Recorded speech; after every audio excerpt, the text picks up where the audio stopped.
Hey everybody, Who's Your Jedi here with not exactly a review for you.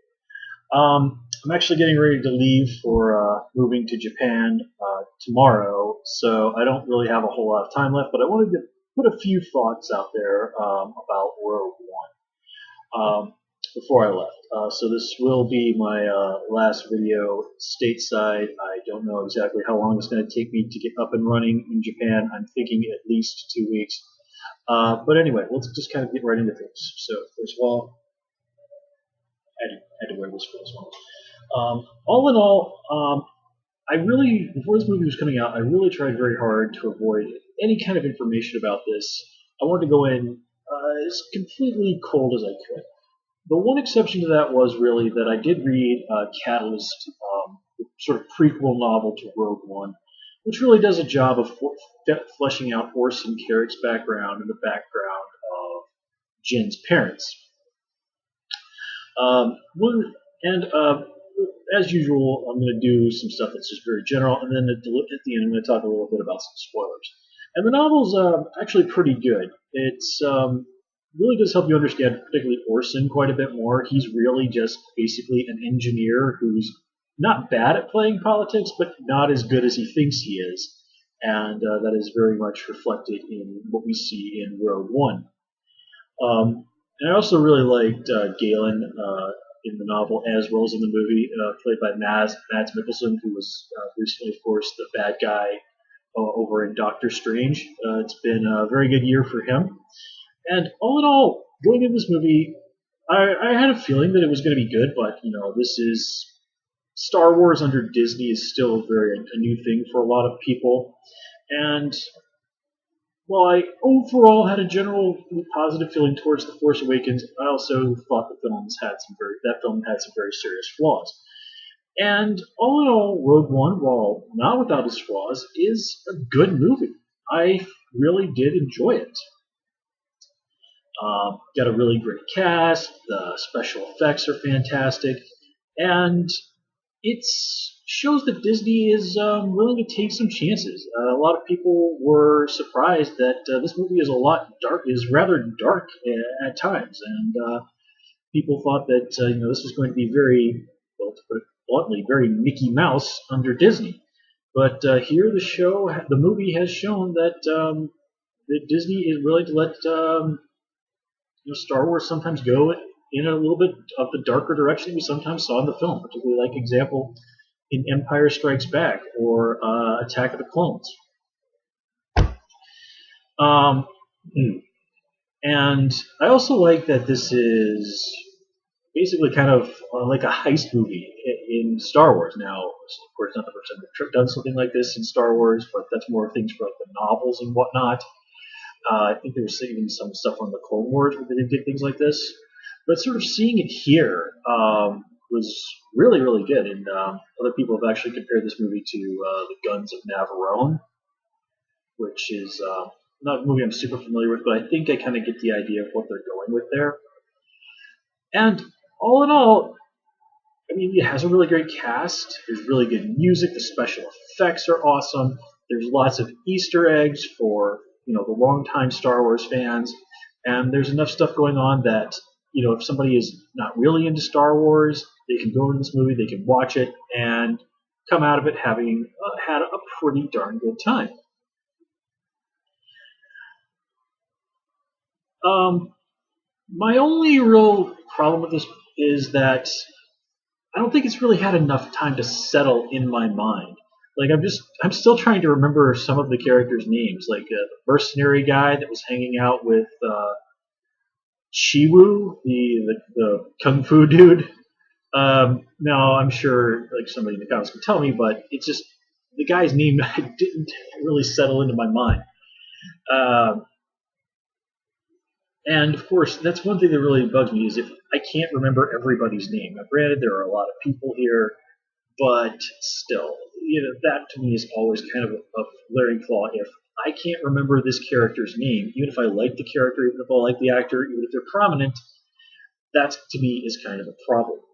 In all fairness, I'm pretty bad at remembering actors' names and all this other stuff. So this might be a little bit of me, but I mean, didn't have any problem remembering Chiwu. I remember any problem with Jin and Orson and Galen and Lyra, and they only mentioned her mom's name like once in the whole movie, but I didn't read the book. But anyway, now I'm sure a lot of people who are a lot more into Star Wars lore than I am are probably going to be able to pick the details of this apart. And there definitely do seem to be some things that are like, wait a minute, I'm not totally sure if this absolutely jives with what is established continuity. But Star Wars has never been 100% perfect in that in any way. I think the really good thing is that about this movie is that I can go in there, that I went into this movie and walked out of it. I went into this movie just like completely neutral. It's like, okay, I have this movie looks like it might be good, might not. I'm just going to see what happens. And I walked out of that movie very satisfied. I flat out enjoyed this one more than I did The Force Awakens. And this is a movie where I was kind of thinking like, you know what, I'd really like to sit down and watch this movie again so that I could kind of focus a little bit more on the details of it that I probably missed the first time around. And just sort of take a little bit of extra time to really think about what's going on. And there's also a lot of really interesting ideas that are introduced here.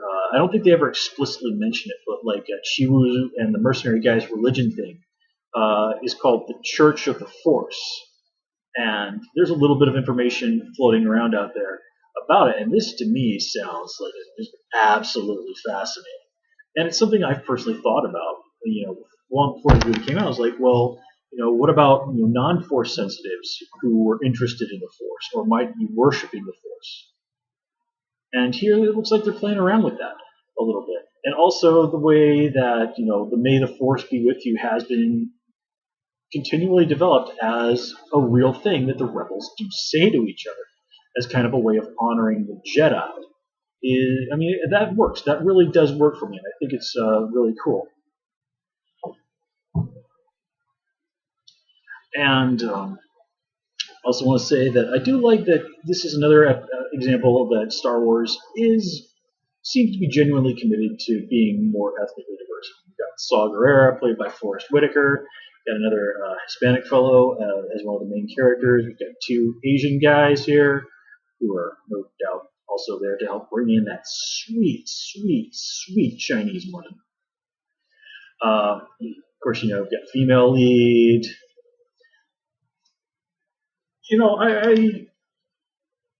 I think people are perhaps a little bit unfair to the older Star Wars movies because if you actually pay attention to them, no, Lando was not the only black guy in the entire movies. In fact, if you actually pay close attention to Return of the Jedi, you will see that there was, in fact, at least one black pilot, one or two pilots there in Return of the Jedi that were black, an Asian guy, and there was even like a female X-Wing pilot that actually got cut from the film. But anyway, so let's see here. I think the kind of every thing I have to say that's not spoilery. So let's just kind of go on to some spoilery stuff. So 5, 4, 3, 2.